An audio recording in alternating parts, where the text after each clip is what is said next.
तालियां नहीं रुकनी चाहिए।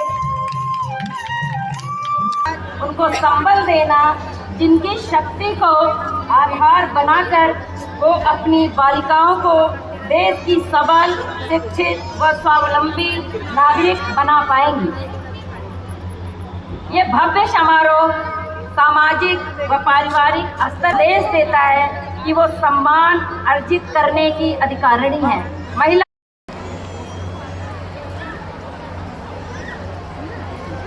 आप सभी तरीके, उनका नाम मुझे नहीं पता है, लेकिन जिनकी बात मुझे लगता है जो यंग लड़कियां यहाँ पे बैठी हैं, जो टीनेज गर्ल्स हैं, वो बड़े उत्साह के साथ आपकी बात सुनने के लिए वो इंतजार कर रही होंगी। डॉक्टर जिन्होंने पीसीपीएनईटी एक्ट पे अभी इतनी अच्छी बात कही, सबसे पहले तो मैं बहुत बधाई देना चाहूँगी आप सबों को। आज के दिन जब अंतर्राष्ट्रीय महिला दिवस था, एक तरह से ये एक एक्सटेंशन प्रोग्राम है पूरे मास। यहाँ हमारी जो टीम शशि है, जेंडर स्पेशलिस्ट, ऋतु है, district house for empowerment of women, सब मिलकर के पूरे इस एक महीने में पिरो रहे हैं बहुत सारे कार्यक्रमों को। आप लोग सबके डिस्ट्रिक्ट ऑफिसर के पूरे सहयोग के साथ, जिला प्रशासन के सहयोग के साथ, और जब ये पिरोया जाता है, जब ऐसे जिले में, जबकि एक डीएम खुद बहुत ज़्यादा क्रूड है। अभी मैं सुन रही थी आमोर की बात को कि किस तरह से वन स्टॉप सेंटर में इंटरेस्ट लेना, वर्किंग वुमेन हॉस्टल के लिए इंटरेस्ट लेना, स्कीम्स को हम कैसे जमीन तक पहुंचा पाए, ताकि वो सिर्फ एक दिन का एक जागरूकता शिविर नहीं बनकर 365 दिन आपको बेटी बचाओ बेटी पढ़ाओ जैसे स्कीम का कैसे लाभ मिल पाए। तो एक बहुत बड़ा देखो मिसाल बन जाता है। बहुत बड़ा मिसाल इसलिए हो जाता है क्योंकि कई बार ना हम बस फॉर्मेलिटी के लिए कुछ कर देते हैं कि ये तो करना है, एक इवेंट करना है, तो एक दिन किसी तरह हमने वो फॉर्मेलिटी कर दी। लेकिन बहुत मुश्किल होता है जब हमें उसमें पूरा अपने दिल दिमाग के साथ में जब हम प्लान करते हैं कि इस स्कीम के इम्प्लीमेंटेशन को हमें अच्छा से अच्छा कैसे करना है। यहाँ पर मुझे खुशी है कि इस जिले में जितने भी अलग अलग विभाग के जो लोग हैं, वो हमारा अपना विभाग, वो वन स्टॉप सेंटर से लेकर लीगल सर्विसेज जो दे रहा है, मेडिकल फैसिलिटीज जो दे रहा है, अलग अलग विभागों को आपने यहाँ पे इन्वॉल्व किया है। और ये सबसे बड़ा चैलेंज देखो होता है आज की तारीख में, सबसे बड़ा चैलेंज होता है कि हम कैसे समन्वय बना पाए। और समन्वय बनाने के लिए जो है कहीं ना कहीं एक कड़ी होती है जो कि सबको एक साथ लेकर के आने में यहाँ पे मदद करती है। यहाँ पे जो बच्चियाँ जो बहुत बात कर रहे हैं, वो थोड़ा सा उनको आपको ध्यान भी दिलाना होगा कि बहुत मुश्किल से ऐसे कार्यक्रम जो है ये आयोजित देखो हो पाते हैं। यहाँ पे कॉलेज की लड़कियाँ भी हैं, जहाँ पे हमारे आंगनवाड़ी से जुड़ी हुई भी बहनें हैं, जहाँ हमारे कई यहाँ एकता मुझे दिखाई दे रही है, ऐसे कई जो अपना जमीन पे काम करते हुए समाज सेवी संगठन भी है। तो मुश्किल होता है सबको एक साथ लेकर के आना।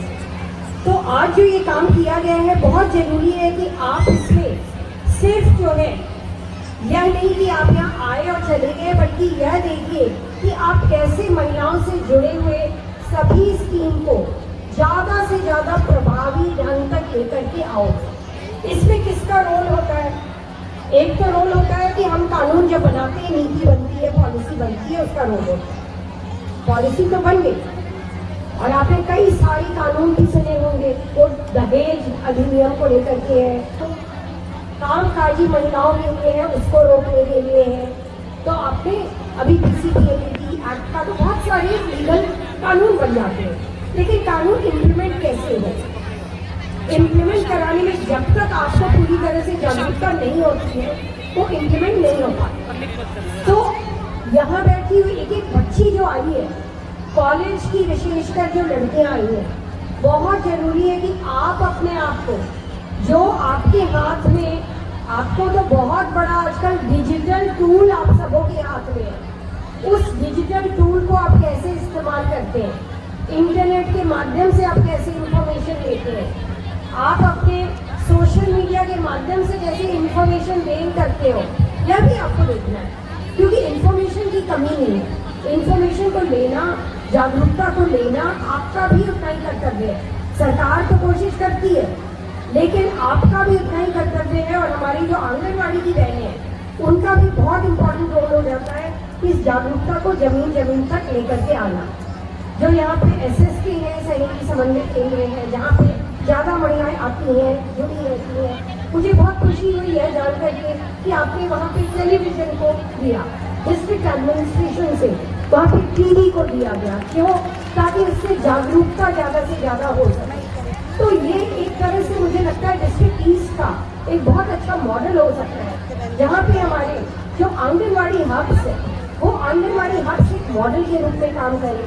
और वो मॉडल जो है वो देश के बाकी आंगनबाड़ी को इंस्पायर कर सकता है, ताकि वो सिर्फ यह नहीं है कि वहाँ पे इम्यूनाइजेशन हो रहा है, बच्चों को पौष्टिक आहार दिया जा रहा है। इसके अलावा आप उस आंगनबाड़ी के माध्यम से आप कैसे सरकार के सभी स्कीम के साथ में जुड़ पाए, कानून के बारे में ज़्यादा अच्छे से आप जानकारी रख पाए।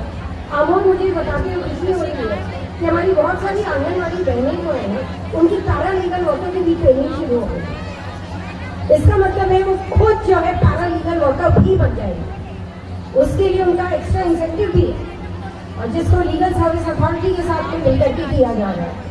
तो इस तरह का आंगनबाड़ी एक बहुत बड़ा आपका आज की तारीख में सरकार की एक बहुत महत्वपूर्ण योजना जो बन रही है, उसके माध्यम से अन्य योजनाओं को, अभी यहाँ पे आपने PMY की बात मैंने देखा कि बच्चों का अन्नप्राशन हुआ।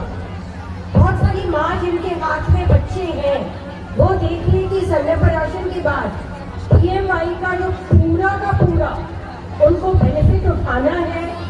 यानी कि अगर दूसरी बच्ची है तो उसको 6,000 रुपये मिलेंगे, ये आपको पता होना चाहिए। पहला बच्चा है उसका 5,000 रुपये का प्रावधान है, अलग अलग इंस्टॉलमेंट में मिलते हैं, ये आपको पता होना चाहिए। अभी अभी मुझे साधना ने जो डिस्ट्रिक्ट ऑफिसर ने कहा है कि आप लोग जितनी माँ यहाँ पर आई हैं उनको PMY में अगर एलिजिबिलिटी पूरा करते हैं, पात्रता पूरी होती है, तो PMY का पूरा बेनिफिट उनको दिया जाएगा। यहाँ पे कितनी बहनें हैं जिन्होंने नया स्कीम के बारे में, जो लाडली से अब एक नई स्कीम आई है, लाडली मार्च के अंत तक रहेगी, उसके बाद एक नई स्कीम आई है, उसका कितनी बहनों को नाम पता है ये बताओ? किसी को नहीं पता है? बताइए क्या नाम?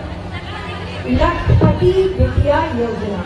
तो ये लखपति बिटिया योजना में दिल्ली सरकार ने अभी अभी जो प्रेसिडेंट मैडम जो है वो खुद, जो कि एक महिला प्रेसिडेंट, यहाँ की मुख्यमंत्री महिला मुख्यमंत्री, आपके लिए कितने बड़े बड़े मॉडल्स हैं, उदाहरण है, जिनके माध्यम से अभी इस नए स्कीम को बहुत बड़े रूप में लेकर के आया गया है।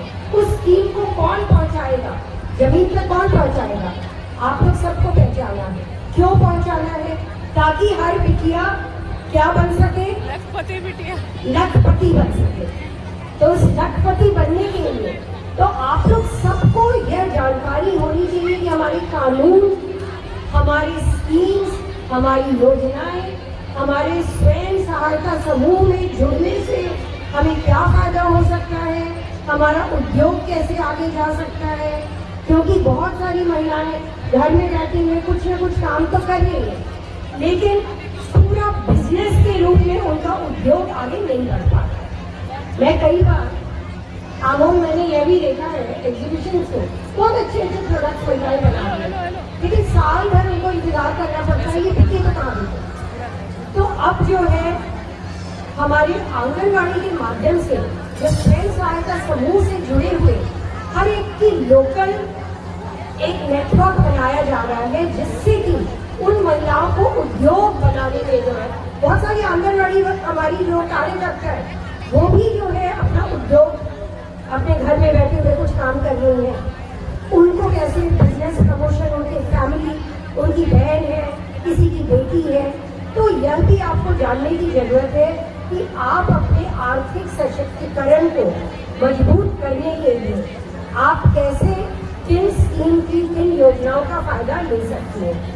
अंत में मैं कुछ बातों का बस ये रखना चाहूंगी कि हम सबों का गोल है कि विकसित भारत के लिए विकसित समाज के लिए विकसित नारी होना सबसे ज्यादा जरूरी है। विमेन वेलफेयर से विमेन लेड डेवलपमेंट की तरफ जो आज की तारीख में हम बढ़ चुके हैं, उसमें हर एक नारी जो यहाँ पे बैठी है उसका योगदान बहुत बहुत जरूरी है। और जिस भविष्य का हम सपना देखते हैं वह तभी पूरी तरह से महिलाओं के लिए सुरक्षित, पूरी तरह से सक्षम, पूरी तरह से आत्मनिर्भरता से भरा हो पाएगा जब महिला हर एक दिन अपने अवसर को पहचानेगी। तो मैं, क्योंकि यहाँ पे मुझे लग रहा है कि महिलाएं बहुत देर से आई हुई है, तो बस मैं ये जरूर अपील करना चाहूंगी कि आप जो भी कुछ करें अपने फोकस को मत खोने दो, अवसर को पहचानो, अवसर का फायदा उठाओ और अंत में 2 लाइन की खुदी को कर बुलंद इतना कि खुदा खुद बंदे से पूछे कि बता तेरी रजा क्या है। थैंक यू, बहुत बहुत शुक्रिया।